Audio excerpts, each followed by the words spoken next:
Okay, welcome to the engineering technology class for October the 12th.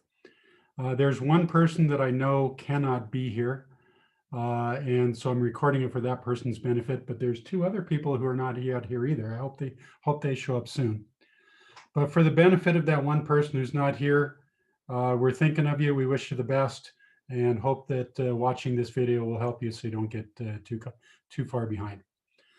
All right, so I have looked at the last assignment, which was the code.org assignment. And I see that most of you have turned them in, but there's still a couple of you guys who haven't yet turned them in. Guys, you need to do the homework. That's the only way to learn the material is do the homework. I'm going to go over the answers today, and we're going to talk about why they work the way that they work. And then we're going to make sure that we understand the code because you guys remember, the purpose of that code.org activity was not to get the angry bird to the pig or to get the zombie to the flower. That was not the goal.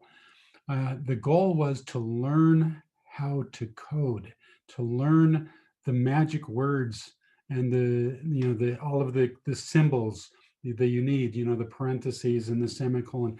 Because when we write code, which we will be writing very soon, okay, we are going to be using those code words. And so it's really important that everybody gets to know those.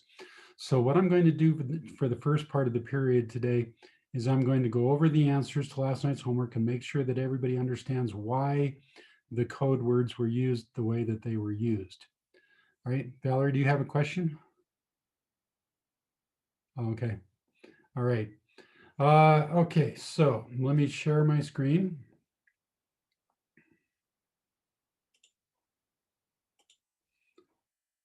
All right, so you are now seeing the answer to problem number 8, or it was the first one that I asked you to type in the code for. 1 through 7, I wanted you to do them, but I only really cared about the writing the code for number 8. All right, so let's talk a little bit about this thing. Let me zoom in first on this part of the screen. So when you guys did the activity, you used these drag and drop code blocks. And so let's make sure that you understand those before we spend time talking about the code behind the blocks. All right, so the Angry Bird started off right here. And let me go to a little thicker pen there. Okay, that show up a little bit now. It doesn't really show up any better. I'll go back to the original pen. Okay, so the Angry Bird started out right here, and we needed to get to the pig.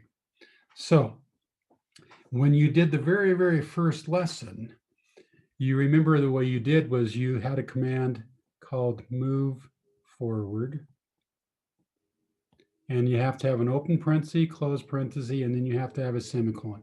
The open parenthesis, close parenthesis, and the semicolon are very important. If you leave those out, it won't work. And I don't want to take time today to explain why they're necessary. For right now, just trust me, they really are necessary. And then later, I'll explain why it is that they're necessary. But just remember, they've got to be there. The code will not work if they're not there. All right, so what we could have done to get the Angry Bird over to here was we could have said move forward and then move forward again. Okay, and then move forward again and move forward again. So we could have gone 1, 2, 3. So could have issued 4 move forward commands. And then we could have said turn left. Okay. And then we could have issued another 1, 2, 3, 4, 5 forward commands. So again, we'd say 5 move forwards. All right. And so eventually we could have gotten ourselves to the pig that way, but that would be an awful lot of lines of code. And so hopefully what you guys discovered is there's this really neat feature in the program that allows you to repeat certain blocks.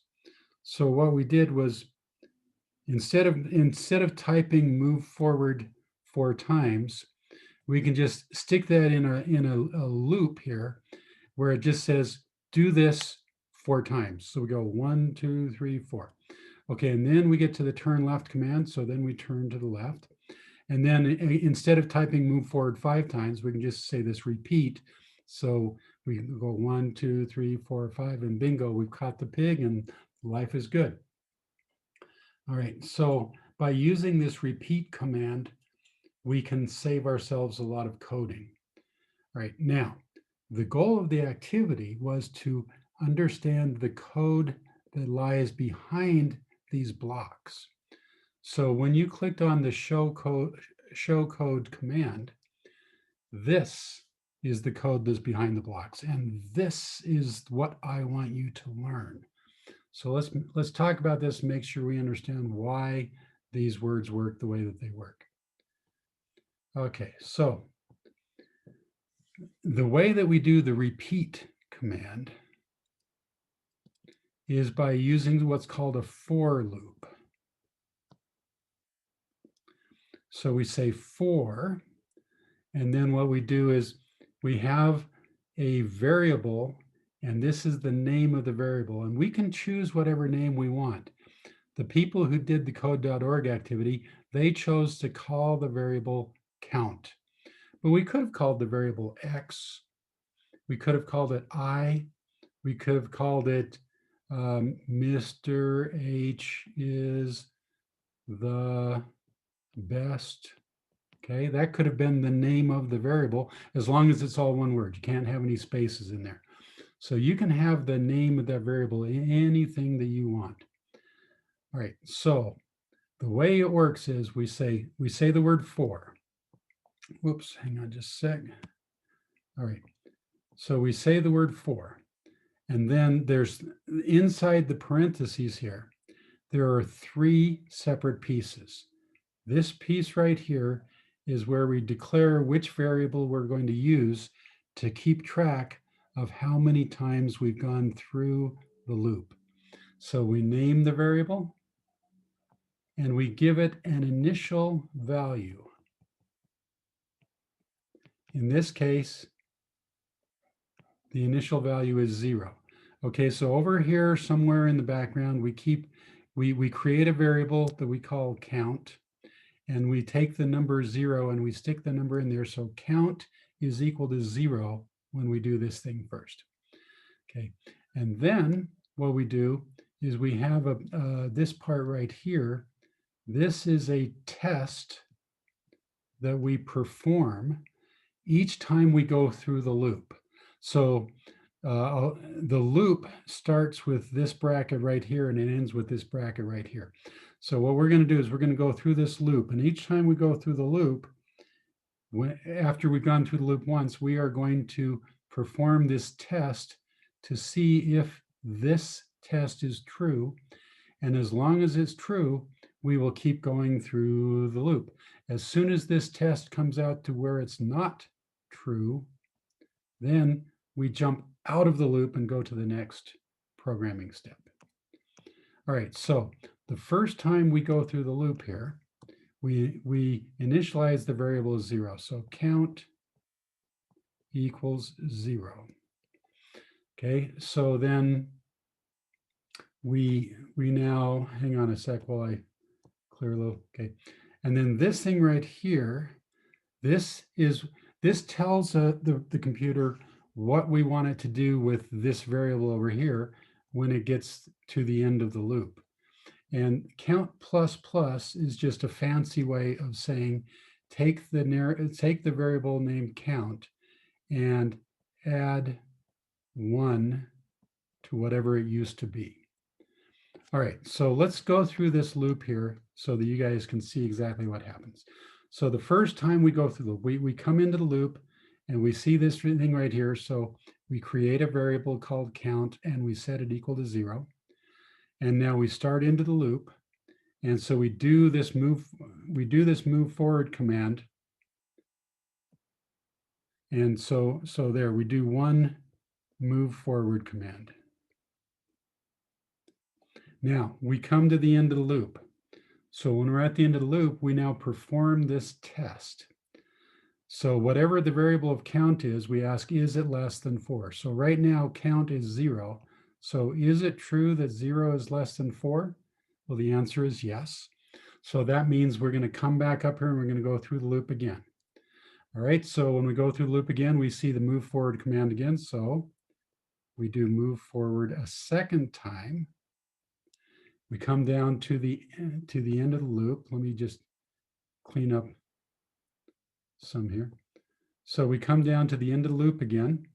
And so we perform the test yet again, but except that this time, what I forgot to say, so bad for me. When we came to the end of the loop the first time, we have to do the count plus plus. So what that means is we take the count and we add 1 to whatever it was. So the count is now 1.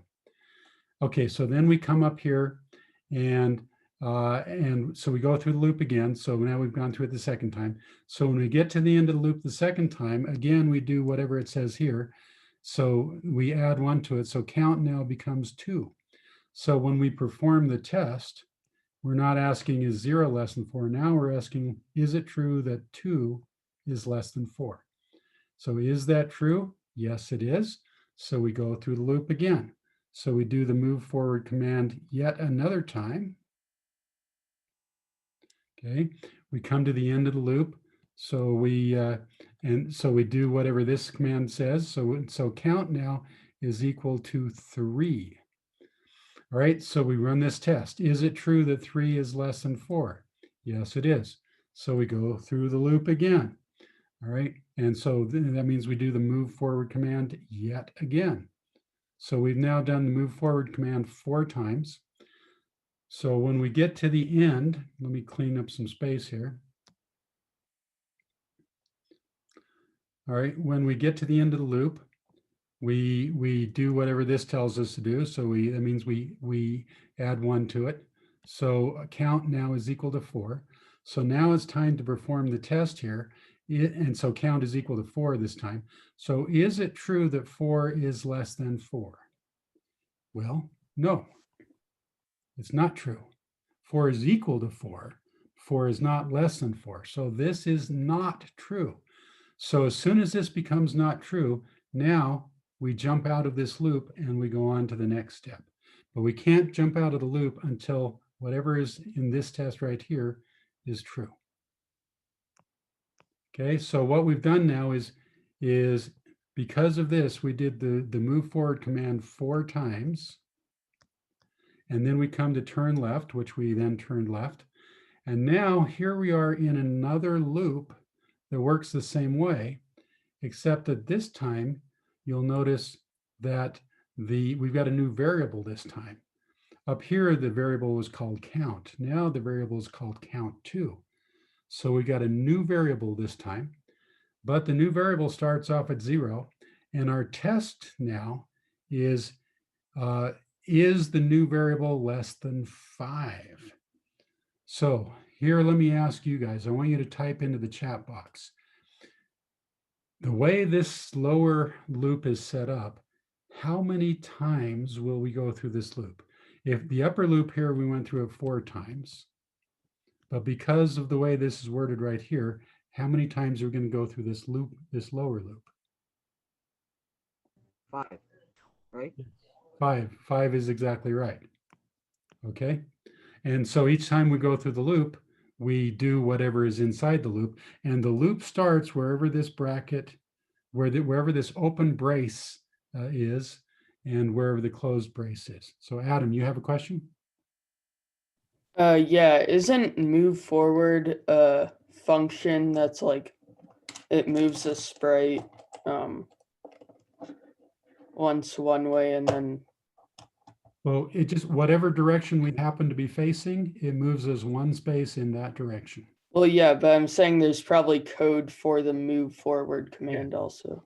Yeah, I'm glad that you mentioned that, because that is very important. Okay, so software engineers work in teams. And so what you'll have is there will be one person whose job it is to define the overall set of instructions, which is what we're talking about right now. And there will be another engineer somewhere whose job it is to define what does the move forward command mean. So let's see, I don't have any little robots handy right now. Imagine that I have a robot that uses wheels to drive it. So if if I was the engineer who's in charge of defining what move forward means, I would define move forward to mean turn on both of the motors. So I've got a motor that runs the wheel on the right, and I've got another motor that runs the wheel on the left. And I would say turn on both motors for 1 second. So that way the car would move forward and then it would stop. And if I wanted to define what does the turn right command mean, then what it would do is it would take the right motor and turn it backwards, take the left wheel and turn it forward. So that way the car is going to go pivot like that. Okay. And so somebody has to define what the move forward command means and what the turn right command means. And it's going to be different because maybe it's not a wheeled robot. Maybe it's a robot that walks on legs. So the move forward command for that robot means pick up one leg, move it forward, put it down. Pick up the second leg, move it forward, put it down. So the move forward command is going to be different depending on what kind of robot you're programming. But that's not our job right now. We're going to let our teammate take care of that. We're just going to focus on the global program, the one that kind of just commands all of the other sub-programs. Thank you for asking that. That's a really important question. Okay, so let's go back down here. So now, hopefully you guys are all in agreement that the code that you see down here, this code is what accomplishes what this block shortcut does. So you see move forward twice, turn left. Oh, wait a minute. Whoops, I got ahead of myself. That's not the one we're on. Sorry. Let's go back up here. Okay, so this is the code that we're on right now. Okay, so hopefully you guys are in agreement that this code down here does what this block says to do. So what I want everybody to do right now is I want you to type into the chat box. If you understand this, I want you to say yes. If you don't understand it, I want you to say no. And if you're kind of iffy, then just say, kind of iffy. Okay, I'm seeing lots of yeses. Is that now? If you don't want everybody else to see, you can send me a private message. You can tell me in a private message that you don't understand it, and I won't say your name. All right, I'm seeing lots of yeses. Okay, good. So let's move on now to the next one. Okay, so this right here. Okay, this is the next one. Let me go back up here. So, okay, here we go. So this is the next one. So you'll see that this one works very differently. This one does not use what we call a for loop. Okay. This uses what we call a while loop. So a while loop is very similar to a for loop, but not the same. So the way it works is if you're using a for loop, which is the thing that we just used on the previous page, a for loop is when you know in advance how many times you want to do something. So like on the previous page, we knew in advance that we wanted to move forward 4 steps, and then we wanted to turn left, and then we wanted to move forward 5 steps. We knew in advance exactly how many times we wanted to go through the loop. But there will be times when you're writing computer programs where you won't know in advance how many times you want to go through the loop. Now, in this case that you see right here, actually, we can easily see we want to move forward 1, 2, and then again, we want to move forward 1, 2, and then we want to move forward again 1, 2. So even though technically we do know how many times we want to move forward, this is a good chance to use the this while loop because with the while loop, that's a good thing when you don't necessarily know ahead of time how many times you want it to work. You want to do something. So the syntax, which is a great word that you need to know. Syntax is a word that means the way that you spell things, the way that you use the parentheses and the semicolons, that the rules that define how you spell things and how you use the words, those are called the syntax rules. Okay, so the syntax rules for for a while loop are similar to that for a for loop, but not exactly the same. Okay, so what we do is we say while, and then we have this parenthesis here. And the thing that is inside the parenthesis is a test, kind of like the test that we used in the for loop. And as long as this test is true, then we just keep going through the loop. And every time we get to the end of the loop, we perform the test again to see if it's true. And if it is true, we go through the loop. And maybe we go through the loop a million times before eventually we get to the point where the test is no longer true. And so what is the test? Well, it's this command called not finished. So now, like we said before, somebody needs to define what the word not finished means, or what the command not finished means. And so that is something that one of our software engineering colleagues would write. But basically, if we haven't reached the pig yet, then we are not finished. So once we reach the pig, that's when we are finished. So Ibrahim is asking, is this Boolean? And the answer is the test is Boolean.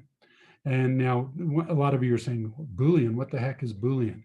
Well, Boolean is a test that's either true or false. It's nothing else. I mean, there's only two answers to the question. Is it true? Is it false?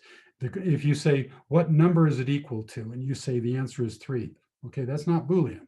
Boolean is it's either true or it's false. So this test does have to be that. It does have to be a Boolean test. Yes. Thank you for asking that.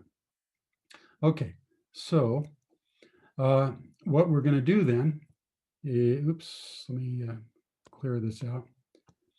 Okay, so then you can see over on the right side, the way that the code block works is it says repeat until we get to the pig, right? So what that means is we're just going to go through this loop as many times as necessary until we eventually get to the pig. And once we get to the pig, we're going to stop.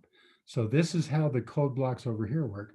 And so the same thing here. So when you see the word while, then this right here is the test that we keep performing.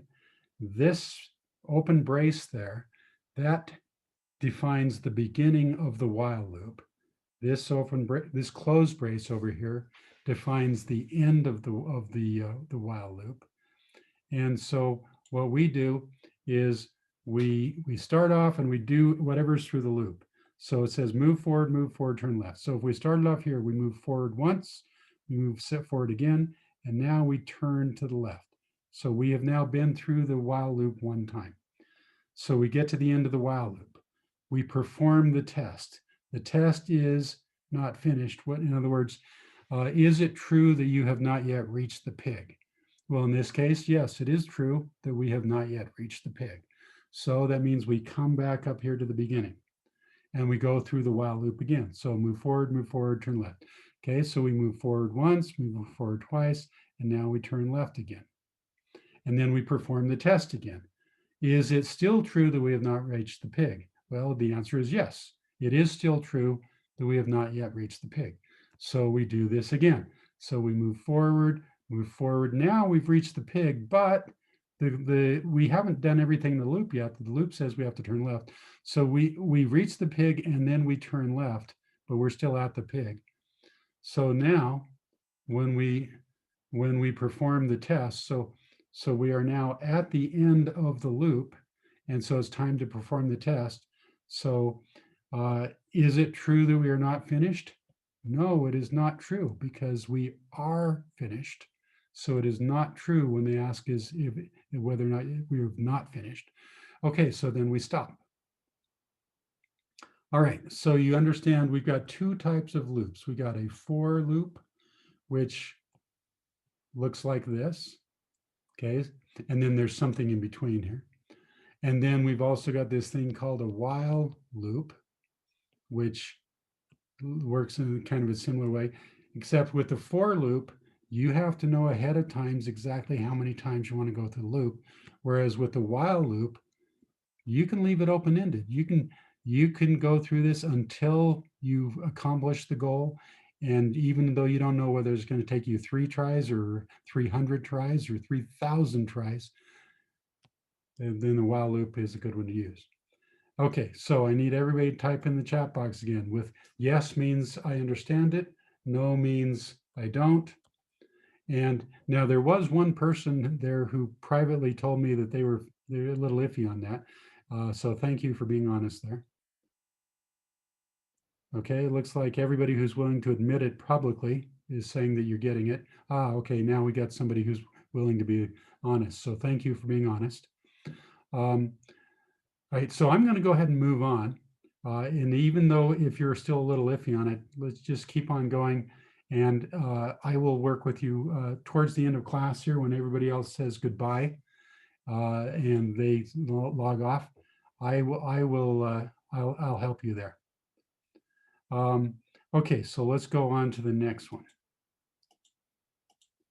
Okay, so now we're finished with the Angry Bird, and now we're on to zombies. And so you can see with the zombie here, we are using the repeat until, which is basically a while loop, okay? So we're using a while loop just like we did before. The thing that's new this time is we're using a thing called an if statement. And so this allows us to do a couple different things. You know, if the test is true, we do this thing. But if the test is not true, then we don't do that. We do something else. So if statements are very, very important. So we're going to learn how they work. All right. So as we're going through the while loop, we come to this statement that says if, and then whatever's inside the parentheses here, this again is a test. And it's a Boolean test, which means that it's either true or it's false. There's no other possible answers. You know, you can't say the answer is 3.7. No, the answer is either true or false. So is there a path open to the left? So when we start out here, the zombie is facing that way. And you see there's walls here. So the zombie cannot go outside the walls. So let's step through this one step at a time and see how it works. So when we come into the while loop, this tells us where the while loop starts and this tells us where the while loop ends. So the first thing we do is we move forward. So the zombie was there. The zombie now moves into this square right here. And the zombie is still facing that way. Okay, so then we come to this test that says, is there a path open on our left side? And if we look at it, hopefully you can see the answer that is no. There's a wall on our left side. So we cannot turn left. So the answer to this is false. There is not a path on our left side. So we do not do this thing. Whatever is inside of our for loop, we do not do that. So, or I'm sorry, whatever's inside of our if statement, that's what we do not do. So the if statement, you see there's a bracket right there and a bracket right there. So whatever's in between those brackets, that's the thing that we will do if the test is true. But if the test is not true, we will just not do it. So when we're standing in this space right here, because we've moved forward one time, okay, there is not a path to our left, so we do not turn left. We just ignore it. Okay, so we come down to the end of the while loop. So it's time to perform this test. So the test is the question, not finished? And the answer is true. Yeah, we are not finished, so it's true. So we come back up here. And so we go through the loop again. So we see this move forward command. So we were right there. So now we're standing in this square right here.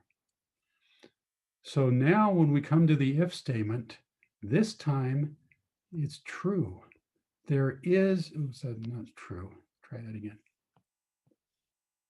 Okay. This time, when we perform the is path left, when we perform that test, the answer comes back true. There is a path available to our left. So that means we do the thing that's inside here. So we do this, which means we turn left. Okay, so what had been the case was that we had been pointing that way. So we then turn so that instead we are now pointing that way. All right. And so then we come to the end of the while loop. So we say, is it true that we're not finished? And yeah, it's true. So we go through again. Now notice every time as we step forward here, there's never going to be a time when there is a path to our left. So every time we go through here, we are not going to do the F part. We're only going to do the more forward part. So we're going to keep on going until we get to the flower. Once we get the flower, we are done. Okay, so hopefully you guys can see how it works, that the code over here is the same thing as what the block shortcut method tells us to do. These two things are the same. It's just that this is the code and these guys over here, these are the blocks. Okay, so it's time to ask my question again. So I need you to say yes or no, whether you're comfortable with this. And if you're iffy and you want to tell me that in a private message, then that will be fine. Okay, looking good. All right, let's move on then. All right. Okay, so we are now on this one. Okay, this one is pretty similar to the one that we just did. So I don't intend to spend very much time on this one. We've got a while loop here. We've got an if statement here. So really, it's basically the same thing that we did, but notice the path is a lot more complicated. When we did the one up above, the previous one, we only turned left one time. But this time, we're going to turn left a lot. There's going to be several places here where we're going to want to turn left. But you can see hopefully that these two guys are exactly the same as what we just did before. So even the code here is this, even though the code here is the same, you can see that the zombie takes a much more complicated, much more interesting path. Okay, so because that's the same, I'm not going to spend any time on that. Let's go to this one. This is the biggie. This is level number 20. If you understand lesson number 20, level number 20, then you're in really good shape. So I want to take some time here and make sure that everybody fully understands this. So you see we've got this repeat until, which hopefully you guys recognize that's a while loop. Okay. And then we've got an if statement here, which corresponds, actually, let me clear this off here. So we've got an if statement here, which corresponds with this statement over here. But we've got something new here. We've got an else command. So this is something that we haven't seen before. Hopefully you guys figured it out when you did this last time. But just in case you didn't, let me just point out how it works. The idea is that if this test here is true, then what we do is this step right here. And then here's the neat, new, important thing, this thing that says else. What that means is that if this test here is not true, then we skip the part that's in red, and instead we do the part that's in blue. Okay, so I'm hoping that this is clear. Okay, so if the statement is true, you do this. If it's not true, you don't do that. Instead, you do this other thing. Okay, so if statements are really useful, especially when you compare it with this else statement. Okay, so I'm hoping that this makes good sense to you guys. And so what we do then is we walk through the command. So as long as we are not finished, we ask ourselves, is there a path forward? If there is, then we move forward. So here's the robot. So if there's a path forward, we move forward. If there is not a path forward, then what we do is we look to see, is there a path on the right side? If there is, we turn right. If there's not, then we turn left. And then we go through the loop again. So every time we go through the loop here, we ask ourselves, is there a path forward? And as long as there's a path forward, then we skip this lower part and we go forward, okay? But as soon as we get to this point right here and we're standing there facing this way, when we ask ourselves, is there a path forward? Well, the answer this time is no, because if we're standing right here and we're facing like that, then is path forward there is going to return the answer false.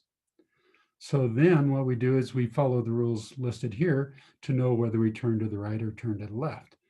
Okay, so in this case, obviously we turn to the right, and then we step here, and then when we get to this point, then we ask ourselves, do we turn right or left? And we get, and so we can make it all the way through here. So this is a very, very long path.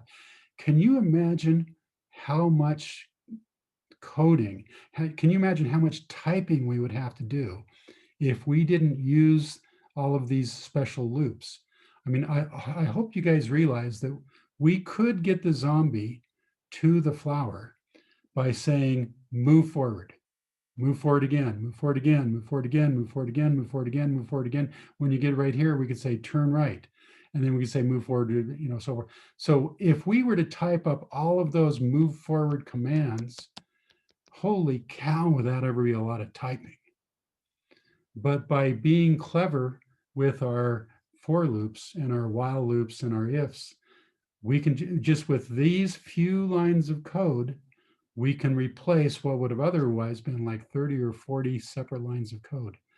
So it is really, really useful to use for loops and while loops and if statements. Super, super useful. All right, so let me ask one final time here. Does this make sense to you? So please type in yes or no. And if it's kinda, then by all means be honest. And if you want to type it as a private message, that's cool. That works too. Okay. All right, good. So mostly yeses and one kinda. All right. So now, what I want you guys to do now is I want you to prove to me that you actually understand it. So your homework tonight is a quiz where this time, instead of you writing the code, you are going to follow the code. For tonight's homework, you are going to be the robot, and the code is going to tell you what to do. And it's going to be very similar to this code.org activity that we just did. So if the code says move forward, you just take one step forward in whatever direction you happen to be facing at the time. And if the code says turn right, you pivot to the right, but don't take any steps forward. Just pivot to the right in place, okay? And if the code says turn left, pivot to the left in place. Don't take any steps forward. The only time you step forward is if the command says move forward. All right, so let's see. Okay, so here I'm going to share my screen with you. So you guys should all be seeing my my Canvas page. So let's click on the Engineering Technology tab and go down to the bottom for the assignments, quizzes, tests, and stuff. And so let's go down here. So be the robot. That is tonight's homework. You can see it's due on the 14th, which is next time we meet. So if I click on be the robot, okay, so now up at the top, there's a general instruction thing here. I have a PDF handout that if you find it easier to work with paper and pencil, you can download this file. And let's click on the icon here just so you can see what it looks like. Okay, so this is what it looks like. You've got a maze here. And so if you print this out and do it on paper, then you might find that that's easier. But you don't have to do it on paper if you don't want, because I have it on the quiz on the computer screen. I actually recommend that you print it out. But here is the same thing on the computer screen. So here's the instruction. So you are a robot who understands the computer language called C. Now, the computer language called C is not exactly the same as the computer language that we just used. The computer language that they used in the code.org activity is a language called JavaScript. But JavaScript and C are almost exactly the same in many important regards. There's only one thing where where C has a different syntax than JavaScript does. Only one thing that we are going to care about in tonight's homework assignment, and I'm going to talk about it in just a second. But so basically, you're a robot, and so your job is to take this code that you see down below here, right here, and you're supposed to follow the code. So there are various functions here. So there's a move forward command that works exactly the same way as it did in the assignment that we just did. There's a turn right command that works exactly the same as the assignment we just did. There's a turn left command that works exactly the same as the assignment that we just did. All right. So what you need to do, let me enlarge this just a little bit so it's a little easier to see. Okay. So you need to follow the instructions that are written here. And so you are a robot and you start off right here in this space right here, facing that direction. Okay. So you can see here we have a for loop. Now the for loop looks a little bit different than what you're used to. What you're used to is a thing that says for and then var. Actually, let me move this over a bit here. Let me put it over here. So you're used to for loops that say for and then var and then count equals 0 semicolon, count less than some number, which could be 3, could be 4. Let's just write the word 3 in here, and then semicolon, and then count plus plus close parenthesis open, and then open bracket. All right. So this is what you guys saw in the code.org activity. So this is the way that it's done in JavaScript. But up here, this is the way that it's done in the language called C. The only difference is the word int versus the word var. That is the only thing that's different between C and JavaScript. In JavaScript, you use the word var to tell the computer that you are going to define a variable, and count is the name of the variable that you're going to define. Okay. In C, you use the word int to tell the computer that you are going to define a variable. And then this thing right here is the name of the variable. Now, I could have said count.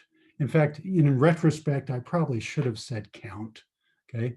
So in C, what we would do is so let me put it down here in red.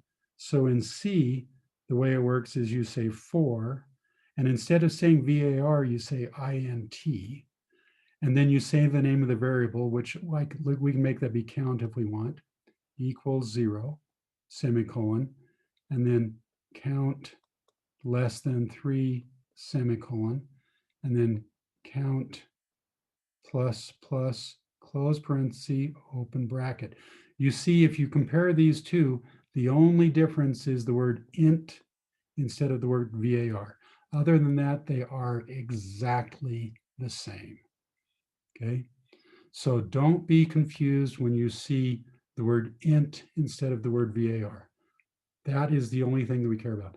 Now, this thing about engineering is cool. What is that? That's the name of the variable. What I was doing was I was in a kind of a funny mood when I wrote this. And instead of calling it count, I wanted to drive home the point that you can call that variable whatever you want. You can call it X, you can call it I, you can call it Douglas. You can call it engineering is cool. You can call it whatever you want. So don't worry about the funny name there. That's just the name I happen to choose for the variable. Okay. All right, so you can see here that we've defined a variable. This is the test that we're going to perform at the end of the for loop. And this is just our way of saying when you get to the end of the for loop, add 1 to it. Okay, so let me ask you guys, I want you to type into the chat box in a private message so that other people can't see it. I want you to tell me for this for loop that we see right here, okay, how many times will we go through this for loop? Will we go through this for loop twice? Will we go through it 9 times? What do we get? Okay, good. I see people typing in, and Adam, it was supposed to be a private message. Same with Silas, it was supposed to be a private message, but you are correct, and that's okay. I forgive you. Don't worry. Okay, so we're going to do this loop 3 times. So you guys are correct. And so where does the loop start that we do 3 times? Well, it starts with this bracket and it ends with this bracket. So all of this stuff right here, this is the stuff we're going to do 3 times. All right. Then we're going to move into another loop here. Okay, so we're going to move into a while loop this time. And this time I've got a variable here that I call j, and I start off by setting j equals to 2. And then so what I'm going to do is, as long as j is less than 9, we're going to keep going through the loop here. And then when we get to the end of the loop, we're going to add 1 to it. So j is not going to start off at 0 here. J is going to start off at 2. So after we go through the loop here, j becomes 3, and then next time becomes 4, next time becomes 5, and so forth and so on.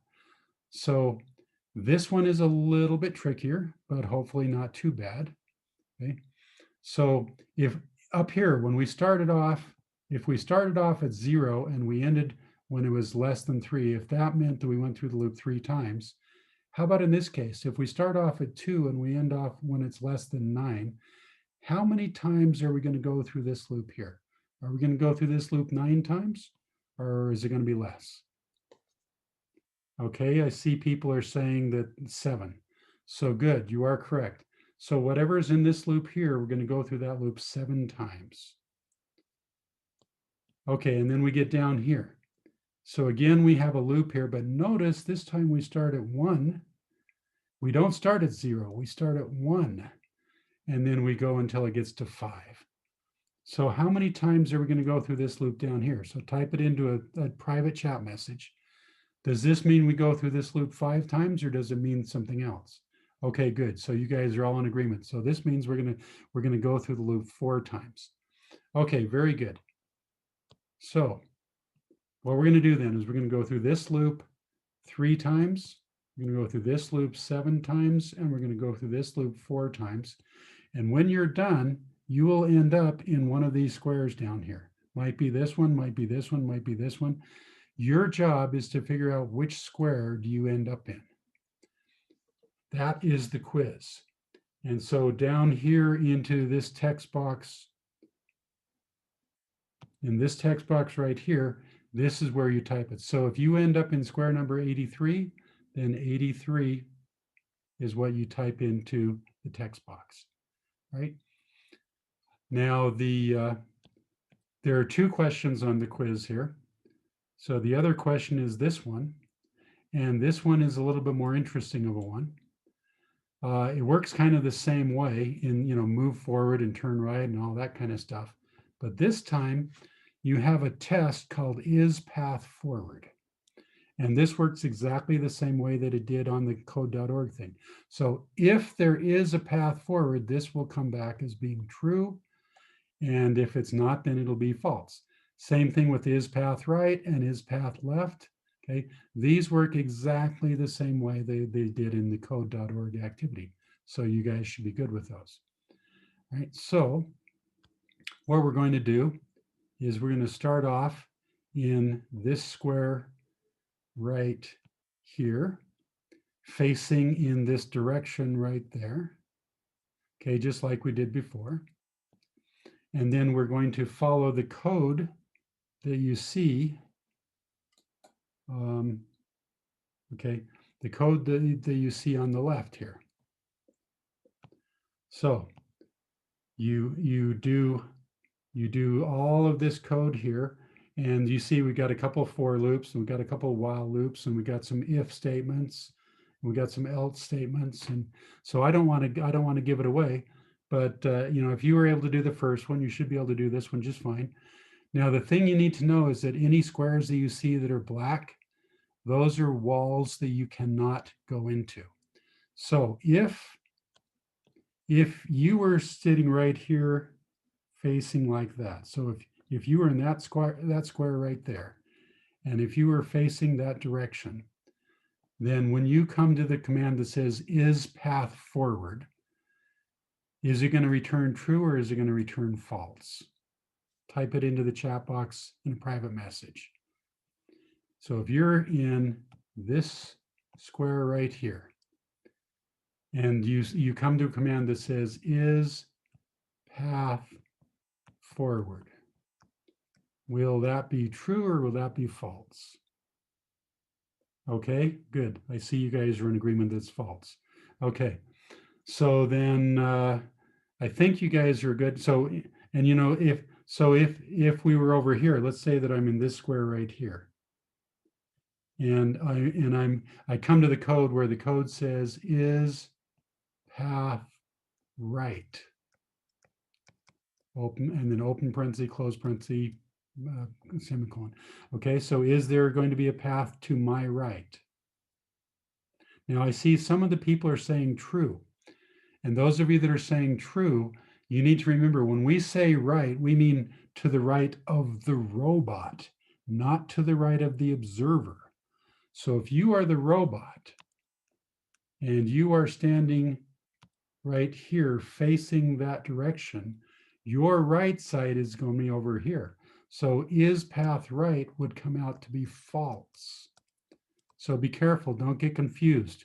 We're not, when we say turn right or we're saying is path right, we're not talking about the observer's right, we're talking about the robot's right.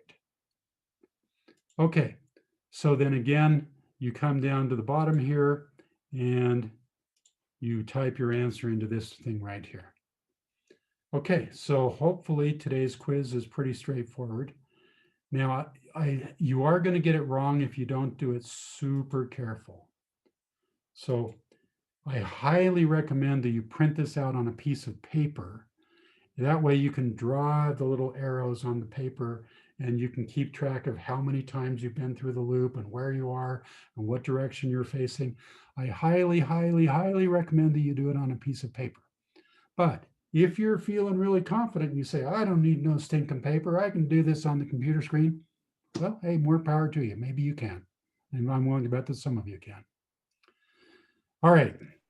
Now, we still have 20 minutes of class left. So here's the plan. I am going to stop the recording, and then I'm going to want you guys to turn your cameras back on after I stop the recording. And then I want you to do that while we are all looking at each other on Zoom. And if you have any questions, you can ask questions. And I have my computer set up here, so I will be able to see when you type in your answers. And I'm hoping that everybody can finish this activity before the clock reaches 3:40 and the period ends. Now, if you're going to print out if you want to print out the page and work on the paper, it might take you a little bit longer, but let's see if you can get it. Okay, so I'm going to end the recording right now.